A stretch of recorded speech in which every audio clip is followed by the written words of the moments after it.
On today's show, we know what the Birds of Prey movie's called. It's Birds of Prey. Lego 2.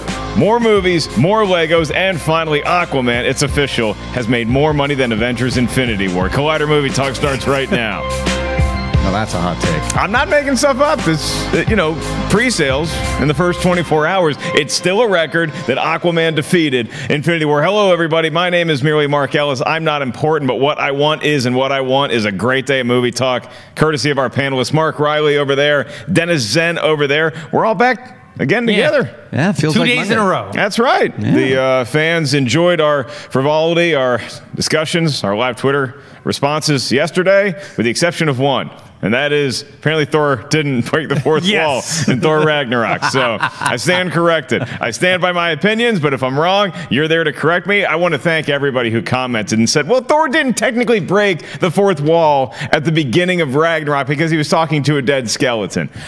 Okay. Yes. You got me there. Yes. Is he talking to a dead skeleton? I'm not going to go back and forth. But do people correct other people on the internet? They do, Dennis, but the Not really. It's not really a thing. the way that they were so nice about, saying, gently nudging me in the direction of, hey, Mark, no, actually, he doesn't break the fourth wall. There's a skeleton there. And I mean that. Most of y'all were very nice about it, so there you go. I thought he was breaking the fourth wall. I still kind of think he was breaking the fourth wall. I think it was a device so he could talk to the audience. Deadpool does it more directly, but there you go. Thor did not break the fourth wall. It was a misdirect. It was a misdirect. You think he's talking to They us, got me. and then the reveal of the skeleton, and the mouth falls out. Okay. Okay, well, he was talking to the skeleton. All right, our first official story here today is all about Birds of Prey, everybody. Birds of Prey. The movie has an official title, and that is Birds of Prey. It's not that we weren't expecting that, but it was officially confirmed by all parties. This was really an Instagram post that was done by none other than Margot Robbie. She shared the breaking news that it's actually called Birds of Prey, and then courtesy of Mary Elizabeth Winstead, who was at a film festival, she actually told us that there's some plot details, and the plot details are sparse, as I kind of want them to be at this point, but she did mention that it's kind of a spin-off of Suicide Squad, and it's going to follow Harley Quinn and this sort of girl gang she puts together. So I take that meaning it's not only a spin-off of Suicide Squad, as in it's after the events of Suicide Squad and a loose sequel, but it's also going to follow maybe some story points of Suicide Squad. Notably, we're putting together a ragtag group of, we're not sure if they're heroes, they're anti-heroes, if they're villains, but they're going to get together and they're going to accomplish something. What they're accomplishing, we're going to find out in February of 2020. Winstead also pointed out that the movie's going to start shooting sometime in early 2019, and then you get the movie the following year. Mark Reilly? Yeah. Whole lot of plot details here.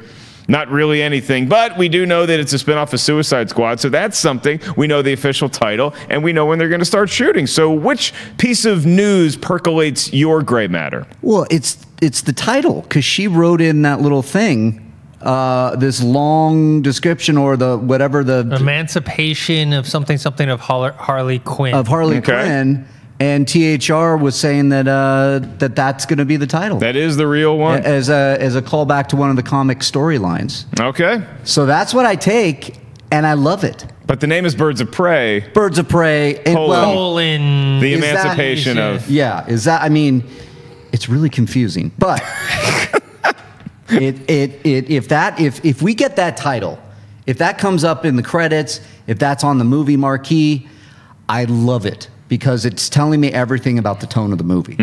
If there's a little nod, little tongue-in-cheek action, feeling like a little bit, spin-off on Suicide Squad, focusing on the Birds of Prey. I like that idea. If that's where they're going with it, if that's the idea that they are getting, nodding a wink to the camera and the audience, I think we're in for something fun, and R-rated on top of that, which is going to be interesting. So it is going to be R-rated. Dennis, I first saw this in the Hollywood Reporter, courtesy of the guy sitting just to my left, and that title, or at least the way it's written, is Birds of Prey, and then not a colon, but parentheses, and the fantabulous emancipation of one Harley Quinn. What does that do for the movie, in your opinion? Anything? It does a little bit, because now you're attaching the Harley Quinn name in there, which is a much more marketable and more recognizable name than Birds of Prey itself. So when people hear Harley Quinn, know that, Margot Robbie, she played Harley Quinn. I liked her in Suicide Squad, At least I thought most people did, including myself. So I think that's the good thing about it, is like it's attaching, look, this is going to be the main character. And this is someone that we know, and then it's going to follow a storyline of probably most likely her kind of breaking it away from the Joker and being her own person. And I think that's what this movie is supposed to be about. You know, kind of like you said, kind of spin-off of Suicide Squad, like a female Suicide Squad. So I like the inclusion. They're not going to put that in the marquee, though. It's going to be Birds of Prey. When people buy tickets, they're going to say one for Birds of Prey, but it's going to be on all the posters. Yes. And I think that speaks to your point, is that you're right. It does let the audience know that Harley Quinn is in it, and it lets them know that we're approaching this, and this is going to have an R-rated sense of humor in it with the fantabulous emancipation thing. Because Birds of Prey, to be honest, people know it as a comic book. Some people, not all people. And if you just hear that there's a movie coming out called Birds of Prey, it could be that movie, or it could be a 1980s detective movie with Tom Selleck. There's just such a wide swath that you could have with Birds of Prey. Once you start calling it Harley Quinn and you start calling it about how it's the fantabulous emancipation, that begs our next question. What is the emancipation of Harley Quinn? Is she graduating from the world of being the Joker's second in command to now leading her own gang of anti-heroes? Yeah, I mean, I think, Dennis, you kind of pointed out like the idea of, you know, getting away from the Joker, an emancipation away from that, and then going and collecting her Birds of Prey or her gang, as, you know, putting the gang together, putting the band together, maybe, to go kick some ass, maybe. Do you guys like when stars like Mary Elizabeth Winstead was at a festival? She was asked about it, so she gave us some plot details. I love what she did, because she gave us. She talked, she answered the question without saying anything, so it kind of keeps everything under wraps. Do you think that anything was real that you didn't want to know from this interview, Dennis? No, it wasn't very spoiler-filled. I mean, the whole one thing is when I was trying to do research on kind of the team behind it, because they talked, the script is from Christina Hodson, who also wrote the Bumblebee script, which, you know, once we see the movie next month, maybe we can judge better. You know, maybe that'll get me more excited for Birds of Prey, or it won't. But the funny thing is, like, I was researching her. She was a development executive that turned screenwriter, which is, you know, a little different ways around. Not same thing, but the director, her name is Kathy Yan. She was a reporter for the Los Angeles Times and Wall Street Journal, and then went into directing. So it's just like not exactly the straightforward line but sometimes that's a good thing. Maybe people coming from a different perspective can give something new or creative to this type of genre. Yeah, if you're Kathy Yan, you're reporting on stuff and you're either sick of hearing about what you're reporting on, or you just say, I can do better than what I'm reporting on, and then you move on to make films, and hopefully Birds of Prey is great. And in the case of Christina Hodson, Reilly, it might just be that if you're in development and you get all these bad scripts, you're like, I could do that. Come on. I mean, give me something I can work with here. You know what? I'll go make it myself. Now she's writing the Bumblebee movie. You boys excited for the Bumblebee movie? Or are you in the Roca camp? Yeah. No, I'm not in Roca's camp, but we both agreed they were excited to see it. But you can't believe Roca, because Roca, he was excited to see all the last trash films. Anyways, I'm excited because, one, Travis Knight, he did Kubo and the Two Strings. Yeah. That's one reason. And then two, I see that he is going back to the G1 Transformer designs, and hopefully the G1 Transformers characters, because the characters I feel like I'm getting from the Michael Bay films are not the ones that I grew up with. Same. Yeah? Totally the same, okay. Yeah. Travis Knight, I'm there Kubo too. Two Strings is great, and then you look at the marketing, you look at the trailers. Not only do you get the G1, you get the 80s Transformers that I grew up with. I mean, when Soundwave shows up and the thing transforms, the cassette tape transforms, I lost my mind. I was like, that's like the cartoon has finally come to life. It's finally given me what I want. But then you look at the story of, you know, a girl and her robot, the boy and his dog kind of trope of storytelling. I'm always a big fan of that idea, and this looks like there's heart to it, and I think we're seeing that. And I think if it's a totally different kind of Transformers movie where we actually connect to the characters rather than a bunch of stuff on there and some Bud Light there for a nice you know, product placement, I think we have a whole another layer of Transformers movies coming, or a whole new crop of them coming. I just wonder where it's going to be set, if they're going to go, you know, just stay in the 80s for a while, but then that kind of retcons things, because the whole first movie was about them finally coming to Earth. Yeah. If all these Transformers have been running around in the 80s, wouldn't there be some people out there that went, Hasn't this happened Wouldn't before? it be amazing if they just retconned all the Transformers movies? And Yes. then that helped us launch our Hasbro shared universe, which is what they're ultimately aiming for. And the G.I. reason Joe. why, obviously, Christina Hodson wrote the script for Bumblebee, but you see the trailers for that and really for all the Transformers movies, and they've all gotten me excited. They've all gotten my money. Yeah. And I was let down by the Transformers movies. I hope this situation is not the same with Bumblebee. In the case of Birds of Prey, the shooting start date that Mary Elizabeth Winstead hinted at early next year is very interesting because that means they should definitely have something ready for San Diego Comic-Con in 2019. So they start shooting in really a handful of months now. And then the next Comic-Con, they could have a trailer for Birds of Prey, and that could be one of the things that is the big buzz coming out of that weekend. So something to keep your ears to the ground, and we'll certainly let you know, Movie Talk, if we hear anything about that before, after, during San Diego Comic-Con. Well, we were talking about Bumblebee, and Bumblebee has some competition at the box office this Christmas with Mary Poppins returning and Aquaman. And it looks like Aquaman is off to a fast start because he's breaking records already. The movie is shattering records for pre-sales, according to Atom Tickets. Atom Tickets is not been around that long, but they did announce that the December 21st Aquaman release is already its highest seller in the space of 24 hours. So in the first day, that's the record it set over Avengers Infinity War. Fans gobbled up Aquaman tickets, and Fandango mentioned that Aquaman's first day pre-sale, so again, this is just the first 24 hours, eclipsed that of Venom and Mission Impossible Fallout. Now, all three of those movies obviously went on to have huge opening weekends. So Mark Reilly, does this guarantee that Aquaman is going to rule the box office come Christmas time? Will this be the Star Wars that we've got in the last 3 years? I mean, it could be, but I also recall a Fandango article coming out that Solo was shattering box office pre-sale tickets.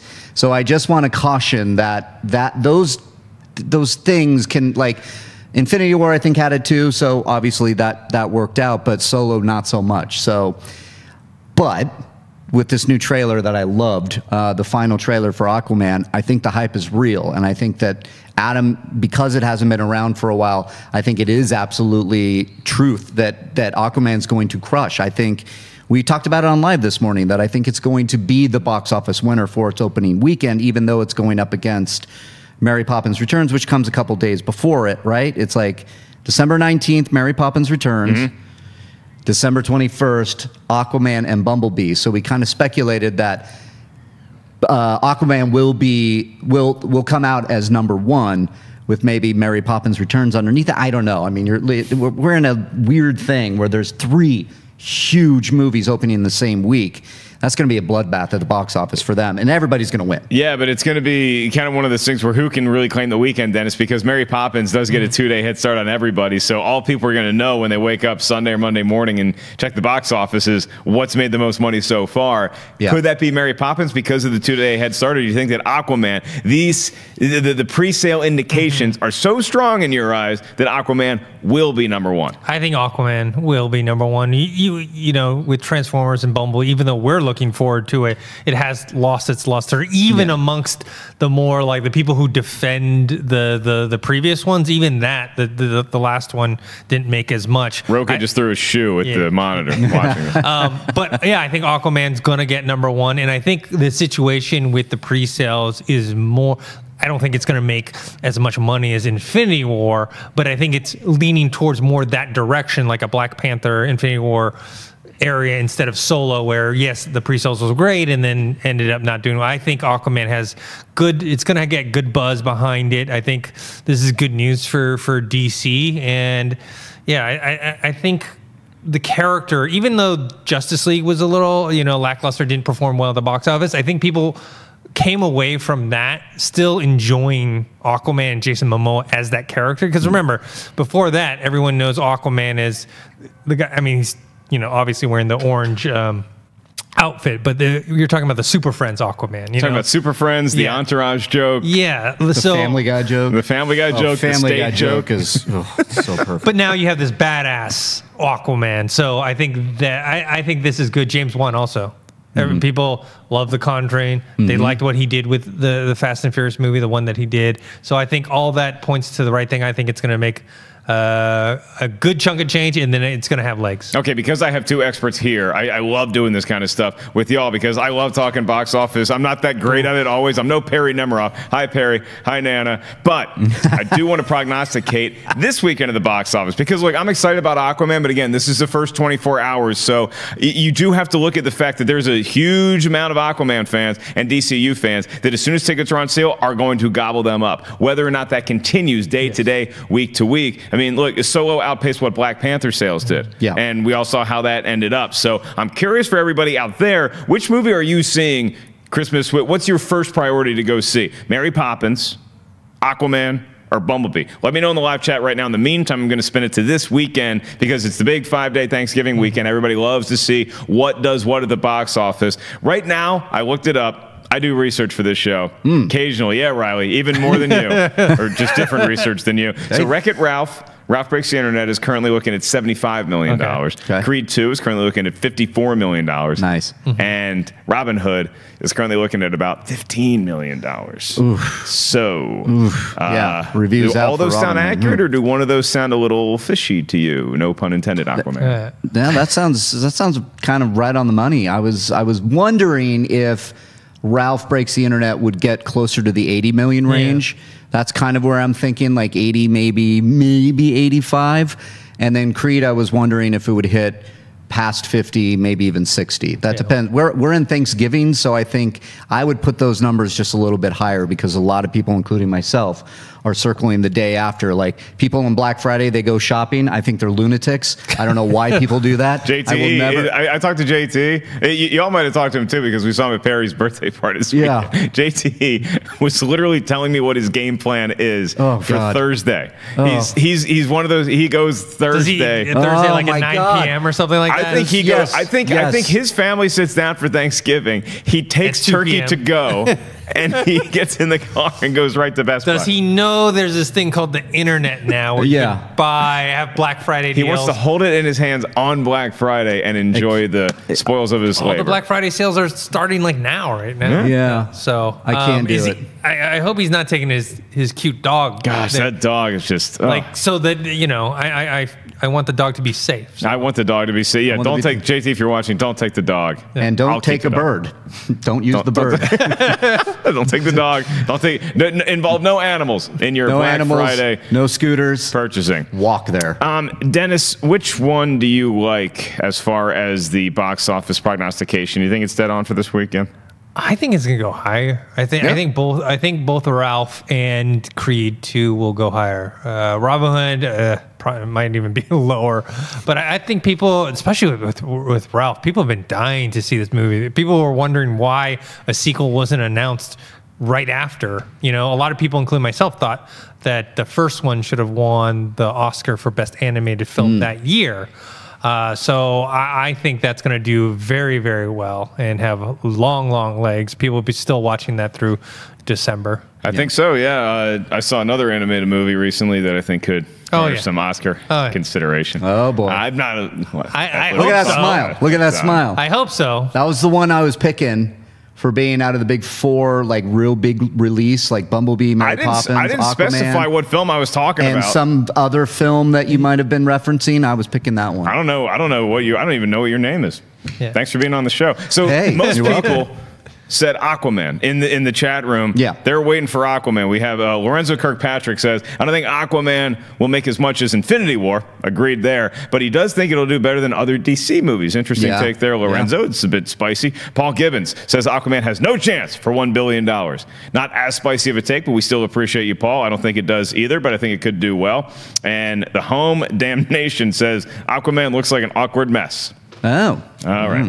Well, we'll see about that come Christmas time, whether Mary Poppins can return and knock Aquaman right out of... I'm not even going to say water because that'd just be a horrible pun. Well, we're all talking about pre-sales, so why not mention when you can buy tickets to come see me do stand-up and the movie Trivia Schmoedown. They announced on Collider Live this morning it's going to be live in Brooklyn, and that happens to be a day after I'm doing stand-up. I'm not hogging all the attention. We just don't have the flyer loaded in the old TriCaster ready to show everybody, but I will be in New York doing debuting stand-up on January 25th. And conveniently for you, you can just go to markellislive.com and get tickets for that and for the live movie trivia Schmoedown event. Like we said, it's going to be in Brooklyn at a big theater. We're already selling a lot of tickets, so do not sleep on either one of these events. The Schmoedown, me, Christian, live on stage. We're going to announce what the matchups are very soon. Very excited to see all of your smiling faces. Finally, we're taking the movie trivia Schmoedown on the road to New York City. Grab tickets at markellislive.com. Also want to remind you guys that next week, got a very special screening at ArcLight Hollywood that's going to be hosted by Stephen Frosty Weintraub. He's the granddaddy of everything here around Collider and Collider.com, and he's going to be moderating a Q&A with the Russo brothers, and that's going to take place after a screening of Avengers Infinity War. Once again, remind all the fans, it's not Infinity War Part 2. It's Infinity War, the one you've probably already seen and loved, and now you get to witness it again in the glorious Cinerama Dome, which we've all been to see something. Yeah. It is a fantastic theater experience. You're not going to want to miss that. If you want to get your tickets and you're going to be in the Los Angeles area on November 28th, that's Wednesday of next week, make sure you check out Collider.com right now for all the details. Don't sleep on this. It's going to be a packed house. The Russo brothers, they're known for not, having the tightest lips of any filmmakers I've ever met, so maybe they reveal some tidbits of information. I honestly don't know, but I do know you should get there if you're going to be in Southern California. And we're all going to be there. Yeah. You guys are going? I'm going to go. Yeah. Well, now it sounds like something fun that I might want to join in. All right. I don't want to be left out. Oh, fine, I'll go.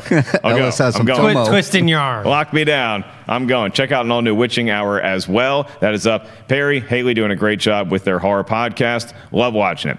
Listening. Watching. Yeah, you can do both. Both. Yeah, you can do both. All right, our next story involves the Lego 2 trailer, the Lego Movie 2 trailer. Everything. Is it still awesome? Takes place 5 years after the events of the first one. It's hard to believe that we haven't gotten a Lego movie. Well, actually, I take that back because we got the Lego movie, and then we got the Lego Batman movie, then we got the Lego Ninjago movie. But this is going back to the Lego movie that crushed, surprised, got snubbed at the Oscars. Yes. But a lot of people were raving about, and that's why we got the Lego Batman movie, because we love Batman in that movie. Then he got his own movie, and then the Lego Ninjago movie came out. I really enjoyed that one.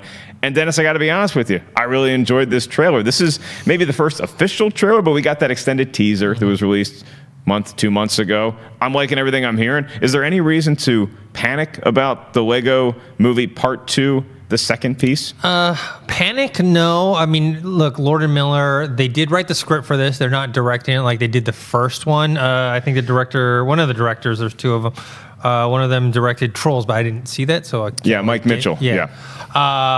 So they wrote the script. They also, one of that Lord and Miller team also wrote a script to a movie that we saw recently that was animated. It was really good.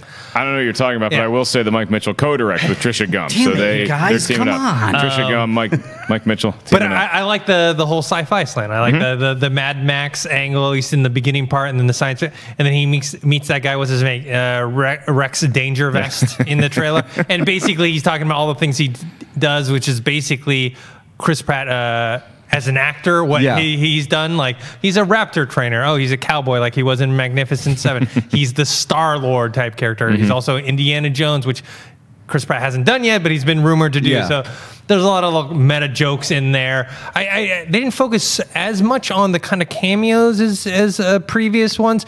The only thing I'm worried about is not so much the quality of the movie. It's just that it's coming out early February, right? And it's just...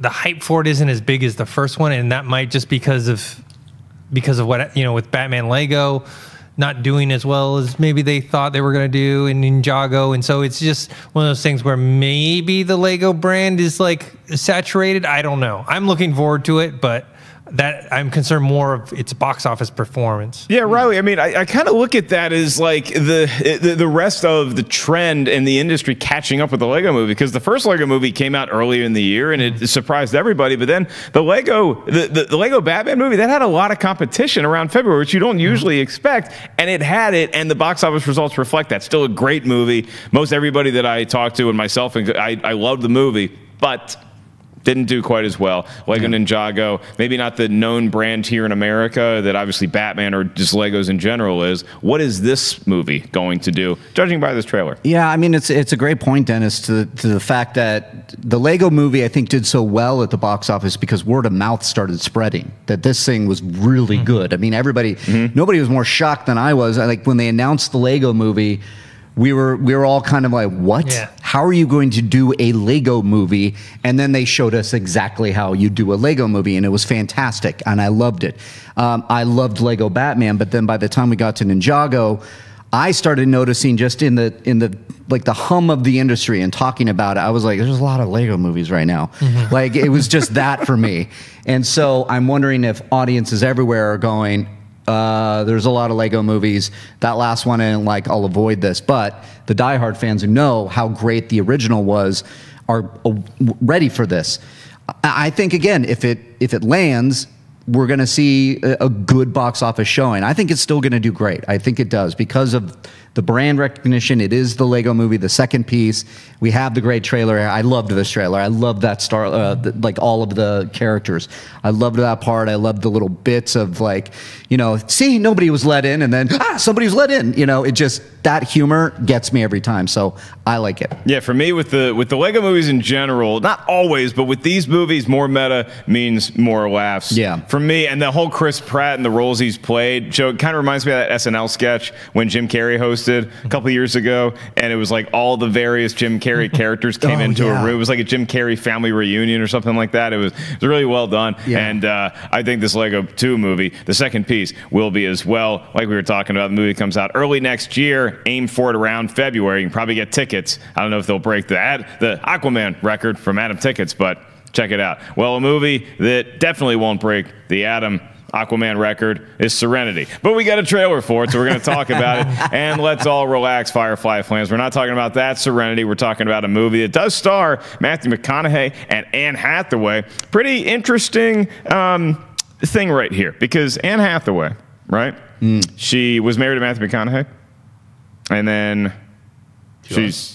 In the movie. In the story. Not in real life. I don't know the characters yet. I was getting some juicy gossip. I'm like, oh my God. I don't know if she was married to him in real life, but she's, according to the film, thank you, Serenity, she was married to Matthew McConaughey. Not the Joss Whedon one. Didn't work out. Understood. Goes marry some other guy.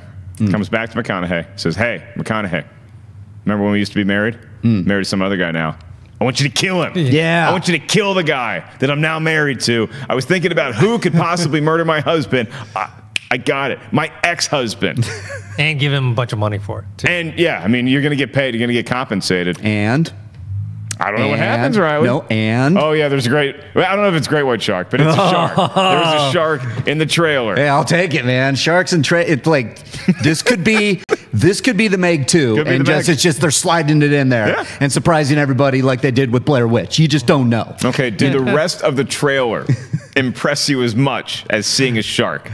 Yeah, I think this looks pretty good. I love the entire cast. I mean, I think we have Diane Lane in there, Diamond Hunsu, Jason Clarke. Really good cast for a movie that does come out January. Great, and you know, somebody give Jason Clarke an Oscar nomination at least, because it's always that award, you know, Academy Award winning Matthew McConaughey, Academy Award winning Anne Hathaway, Academy nominee Diane Lane, Academy Award Damon Hunsu, and Jason Clarke. And you're like, and he was really good as Bobby Kennedy. He was great as Bobby Kennedy. Sorry, Teddy Kennedy. Yeah. But yeah, the trailer looked really great. I kind of like the intrigue of it. I love these types of movies of, like, either where it's revenge, or if this is a whodunit, or there's something we don't know exactly. It's looking like there's going to be a big twist. That's what I'm trying to say. I think it looks interesting. I like the visuals of it. I mean, some of the the lightning hitting the ocean, this dread, and sharks. So I'm in. Again, sharks. It's directed by Stephen Knight, who also did Locke with Tom Hardy. So I thought Locke was great. I loved watching that movie. The whole movie is a car. It's Tom Hardy riding in a car from point A to point B, and it's all his conversation with who he's talking to, and that's the entire movie. But it's freaking riveting. It helps you have an actor of the caliber of Tom Hardy. But so Stephen Knight is partially to thank for that. He also directs Peaky Blinders, Dennis, which I've heard a lot of good things about, and Taboo, which it stars Tom Hardy, but it's very hard to hear what people are saying in that movie or that show. Yeah. So Stephen Knight, not Stephen DeKnight. Not Stephen DeKnight. Who of Spartacus and Pacific Rim Uprising fame. And Daredevil. He's been a writer for a long time. He wrote some good scripts like Eastern Promises, and then he also wrote something Seventh Son, which wasn't that great. Yeah, it wasn't great. Yeah. So he's been around for a while, but he hasn't directed that many movies. I think this would be his third movie, but to get a cast like that together, I think the trailer looks good. The only thing is with these thriller type movies, they can always kind of get you by not, because it's all about what you don't know, what they're not showing. It's when you watch the movie, is that going to deliver? Is it going to keep you compelled and interested in the characters and what's going on? And are the twists going to be believable? Because, it's easy to make like a mystery look very appealing if you don't really have any real answers to it. But I think I do think this is good. Though the January 29th, I think is that the release date or something like that? It is January 25th. 5th, yeah. That's January 25th. Which something else happens at 25th. And do you remember what else happens on January 25th? There's something else in some part of the. Oh yeah, I'm doing stand. There it is. Look at that. I'm quick on the trigger. So you can either see that, you can see Serenity, and then the next day if you want to go see Serenity, you should probably wait until Sunday because the movie trivia Schmoedown is live January 26th. So maybe the 27th, go see Serenity. Oh boy. You guys gonna pay to say? Oh well, okay, Dennis. Let me ask you this way: you're an AMC A-list. Likes to remind us all the time. Please send free stuff to my house. Are you going to see Serenity with your A-list status? Yes, I will be. Doesn't mean that I'll be going opening weekend, but I will be seeing it. Okay. I don't know if I'm gonna be rushing out to see it, but yes, I will see it. Okay. Maybe opening weekend, maybe Sunday. Fair enough. Something. Fair enough. All right. Won't be there Thursday night. He's not going to be there Thursday night for the special 7 p.m. screening. Or I don't know, for A-listers, maybe you get a 3 p.m. Thursday screening. Sometimes we do. Pretty good perks if you are an AMC A-lister. Well, I want to remind you guys that tomorrow we do have stuff going on here at Collider, as we do the rest of the week, as a matter of fact. Tomorrow you get an all-new episode of Heroes, and I believe Collider Live, you produce that show. Can we have a Collider Live tomorrow? We have a Collider Live tomorrow. We're going to have a good show, yeah. Breaking news. How was Stephen Cable Jr. on the show today? Was it awesome? God, he was fantastic. He was fantastic. He told stories of why he took it, how hesitant he was because, following Coogler, of all people who'd had that, the Creed movie, but then Sly talking him into it, stories of Sly, filming all these things. Check out his Instagram account. He was sharing some behind the scenes stuff, apologizing to MGM for it because I don't know if I want to do it, but I'm putting it out there. He was a great guest. Good. He's the director of Creed too. So bummed I cannot be here, but proud of y'all for having a great interview with Stephen Cable Jr., man, who I now love. We're going to move on to live Twitter questions. And live Twitter questions today. I did promise Debbie Schechter we're going to answer her questions. We're going to get to that. First up is Maggie Ledbetter. And by the way, if you want to still tweet us at Collider Video, use the hashtag Collider Movie Talk. Maggie Ledbetter says, if you could make a villain crossover squad, and you can go between DC and Marvel, so you can use villains from both universes, good or bad, so it's like we're doing a Suicide Squad, who do you choose? And are they going to be anti-heroes or villains? And who's your leader of the villain team? So, all right, a lot of questions. And I can use DC and go DC and Marvel. I'll let you have one Image character if you want. Yeah, and then how many are in this squad? 4 or 5 people? She said up to 6. That's a lot, Maggie. That's a lot. It's a big ask, Maggie. All right, let's do 3, 4. Yeah. Lex Luthor. Like it. Loki. And come on, let's go Thanos. That's a squad. That's it. Okay. Is it a squad, or is it just Thanos having 2 more minions, underlings to just go? No, I want to see. I want to see Lex Luthor and Thanos match wits. They curse of knowledge. Thanos says to Tony Stark, "I also have the curse of knowledge." That's Lex Luthor too. Lex Luthor has the curse of knowledge, and they start squaring off. And then guess who's going to take everybody out at the end? Loki. He's going to have been fooling them the whole time. This movie's writing itself. Okay. Yeah. Dennis, who do you got? Yeah, I had Loki on my list. I would put Kingpin in there. Kingpin's great. And the Joker. I'm trying to think of who else would be good in there.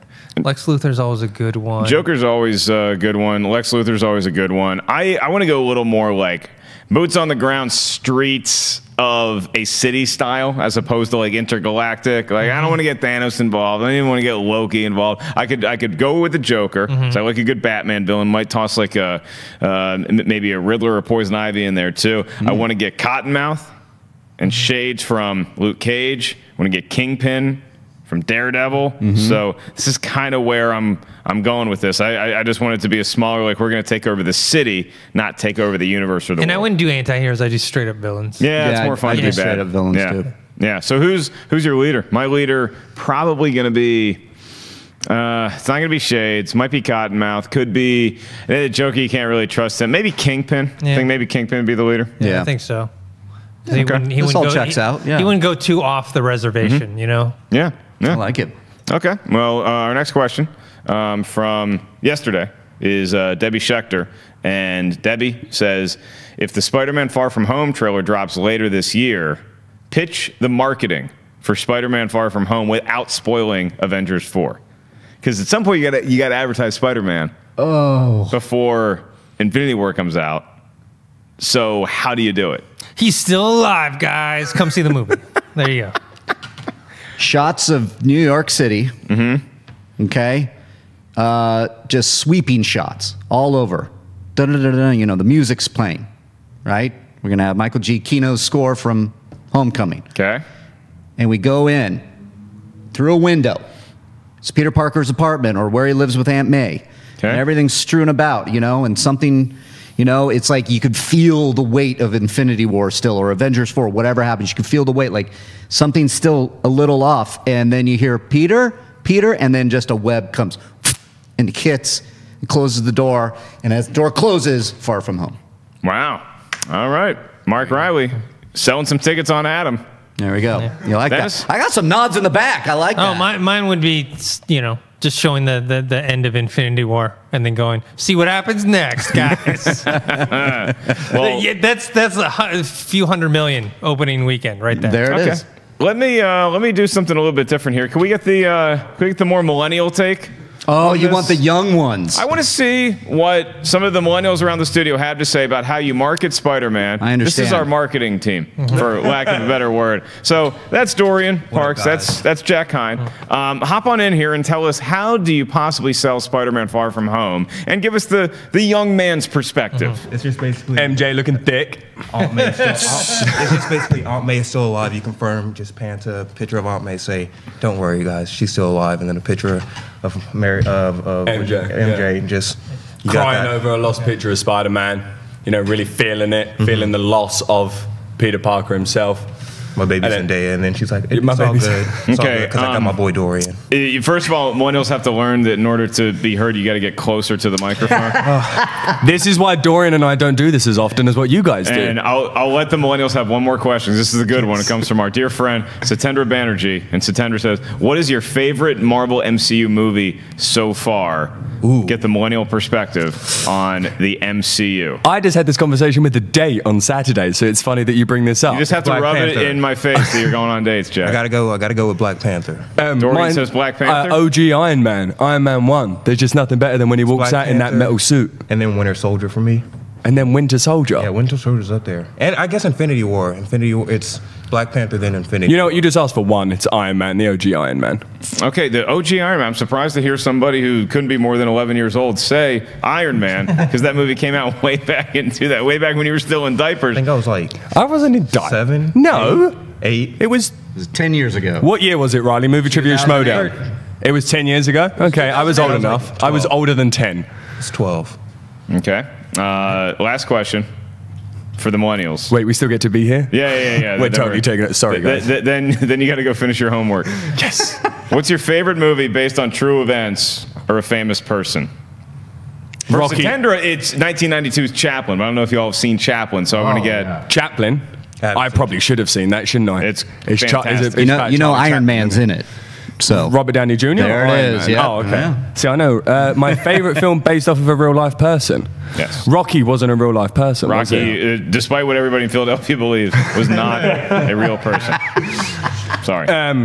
Off the top of my head, you want to know what? I really liked Gary Oldman as Churchill. in The Darkest Hour. Yeah, that's a good one. So off the top of my head, I would like to say Gary Oldman. I'm a big fan, so I'd like to say Gary Oldman. As you can tell, I went back a year. I didn't go back into the archives. You went deep in there. All right. A lot of film history. A lot of film history, but yeah, I'll go Darkest Hour. I'm honestly stumped right now. I can't. You can't think of one historical person movie that He has to watch. do either of the. Unbreakable. It's not, I unfortunately. watched that last night. Did you like it? I did love it, actually. Okay. Well, at least Dorian liked Unbreakable. So. When can we do Millennial Movie Talk? Millennial Movie Talk. When are we making this happen? If this is your audition, we gotta work on the millennial movie talk. Hey, how about another hand for the millennials, ladies and gentlemen? Gents, All right, we love you. Thank you very much, All right, guys. you punks. Get out there and mow the lawn and make something yourself. Get a job and move out of my basement. What's y'all take on, not the millennials, on the favorite movie based on a historical person? I have two. Nice. Lawrence of Arabia on T.E. Lawrence. Yeah. And Amadeus. Amadeus. It's Those two of a good one. some of my favorite movies of all time. You took my Amadeus. That was sorry. No. I love that movie so much. I'll go Tombstone, Wyatt Earp. We can do that. Doc Holliday. Nice play. And Walk the Line. Okay. Johnny Cash. Well, if you can do Tombstone, I can do Young Guns too.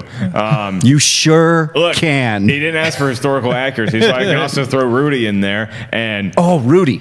No one's any the wiser. How about The Fighter? Christian Bale. Yeah, I thought about that one too. Yeah, I'm sure. Like, oh, by the way, apologies to Roca. I did get a text from him. He was he's watching. I think he was watching about the Transformers stuff that we were talking about. But now I'm going right back at him. Tombstone and Rudy doesn't like him. I don't think. Doesn't like him and No said they hate Rudy. Yeah, Rudy is. That one hurts. I think Nos hates Rudy. I just remember them talking about it. Yeah. Hold on. Yeah, no, they had that conversation with him. Didn't enjoy that conversation with him, but they also didn't have E.T. in their top 10 Spielberg movies of all time. I don't know that I'd put E.T. in mine. Top 10? What? Top 10 is a lot. I feel about E.T. the way some people are criticizing Bohemian Rhapsody. It's a very surface level telling. Not historically accurate. I don't think it is.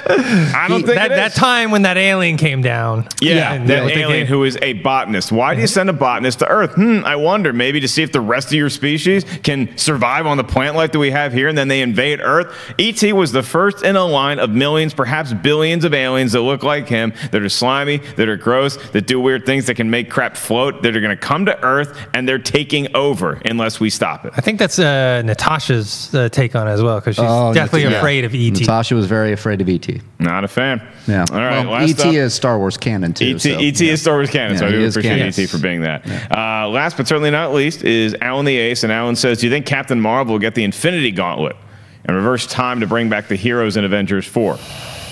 Because that would like make things easier for them advertising wise. Because if Captain Marvel does the job for Infinity, then it's just like, don't worry. I just don't think that it was such a big play for all those heroes to disappear at the end of Infinity War that for them to come back in another movie and to put that on Captain Marvel's shoulders when you really just want her to have her own movie and her own adventure. I think there's going to be a hint of how she's going to help out our team, maybe in a post-credit scene, but I think Captain Marvel, the movie itself, before the credits start rolling, is all going to be in the 90s, and it's not going to be... Post-credits, Avengers 4, whatever, leads into Avengers 4. She gets the text or the page. She gets the page. Yeah, and then he leads into... No, I don't want her to, because she's already supposed to be like the most powerful superhero, right?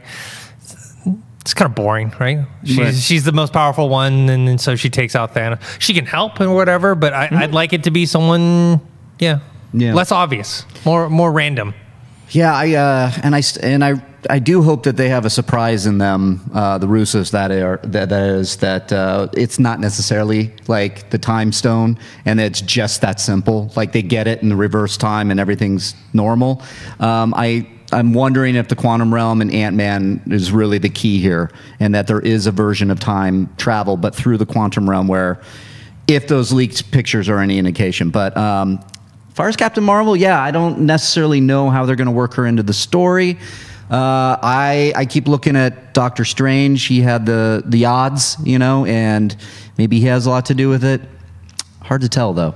I mean, I'll take any way. Captain Marvel, Doctor Strange. I mean, I think everybody's looking forward to Avengers 4. Yeah, I think Thanos is just taking it. I think Infinity War Part 2, very short movie, just Thanos kicking back in the cabin. He snaps his fingers again. The rest of them fade to dust, and that's your MCU, folks. Ooh, I like that. There we go. Dark ending. That does it for us here at Collider Movie Talk today. There is going to be a movie talk tomorrow that's going to involve Haley, Mark Reilly, and John Roque. We also have a Collider Movie Talk Thursday. So hope everybody out there, if you're traveling, have safe travels. Get to your destination very safe and sound. Enjoy your Thanksgiving until I see y'all on Thursday. Mark Yodi Reilly, where can all the kids find you? Find me at Reilly Round, Twitter and Instagram, and my show, The Reilly Round Table. There will be one dropping on Thursday. And Dennis Tzeng, when you are not watching animated movies, you're not quite allowed to talk about just yet, where can everybody check you out? You can find me on Twitter at ThinkHero, Instagram Dennis.tzng. I'm also on some Collider sports videos, Collider games we do. We're giving away an Xbox, a custom Incredibles 2 designed Xbox One X, given away. Find out how on our Collider Games podcast. We will be giving it away if those millennials didn't run off with it. We got to go chase them back into the studio. My name is merely Mark Ellis. You can get tickets for the Schmoedown or stand-up comedy at markellislive.com. Have a good one, everybody. Throw it to the wide. Bye. Hey everybody, Mark Ellis here. Thanks for watching this episode of Collider Movie Talk. You want to watch more? Then click up here, or you can click right here for more great content from Collider. And if you haven't subscribed to Collider Video, do so right now and share this vid with your friends. Thanks for watching.